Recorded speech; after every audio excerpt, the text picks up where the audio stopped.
तो जय हिंद दोस्तों, कैसे हैं आप लोग। उम्मीद करते हैं कि अच्छे होंगे। हाँ तो मेरे भाई 2 दिन से हम लोग वीडियो नहीं बना पा रहे थे कि कुछ टेक्निकल प्रॉब्लम था, जो कि आपको कल सूचना दे दिए थे। तो आइए आज हम लोग कुछ पीएच मान को लेकर आए हुए हैं। ये वैसे वैसे पीएच मान है जो लगातार परीक्षाओं में पूछे गए हैं, और कोई भी अगर आप एग्जाम की तैयारी करते हैं तो यहाँ से 1-2 नंबर का सवाल जरूर आएगा। तो आइए कुछ देखते हैं प्रमुख पीएच मान को। पहला है जल। पहला जल है, दूसरा नमक, और तीसरा मानव रक्त। ये तीनों को हम लोग एक साथ समझने का प्रयास करेंगे। पहला है जल। जल का पीएच मान 7 होता है। जल का पीएच मान 7 होता है, और नमक का पीएच मान भी 7 ही होता है।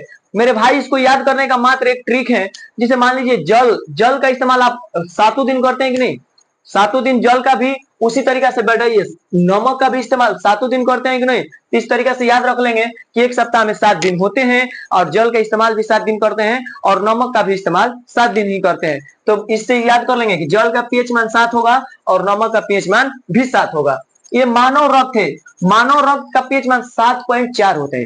मानव रक्त का पीएच मान 7.4 होता है। यहाँ पर सवाल आपसे ये भी पूछता है, बताइए कि मानव का रंग रक्त लाल किसके कारण होता है, तो हीमोग्लोबिन के कारण होता है।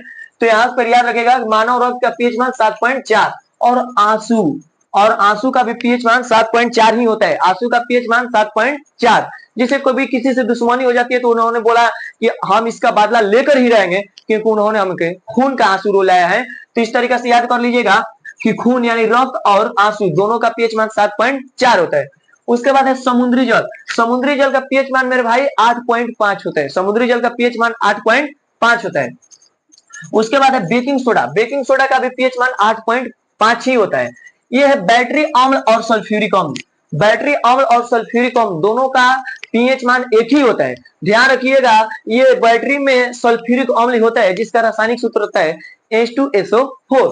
उस तरीके से नींबू। नींबू का पीएच मान 2.4। नींबू का पीएच मान 2.4। जिसे अक्सर हम लोग बाजार जाते हैं तो कुछ सामान खरीदने के बाद कहते हैं कि भैया थोड़ा 2-4 नींबू भी दे दीजिए। तो इस तरीके से याद कर लेंगे 2.4। ये टमाटर है 4.5। 4.5। अगर मान लीजिए कोई आपको अच्छी सब्जियां बनानी है तो उसमें आपको 4 या 5 टमाटर डालना जरूरी होता है। तो यहां से याद करेंगे टमाटर का पीएच मान 4.5। ये है दूध। दूध का पीएच मान 6.4। दूध का पीएच मान 6.4। ये मानव लार है मेरे भाई, इसका 4.8 से 6.5 तक भी देखता है। कई सारी बुकें लिख रही है, तो आप एग्जाम में ऑप्शन को देखकर अपना लगा लेंगे। उसके बाद है आइए अम्लीय वर्षा।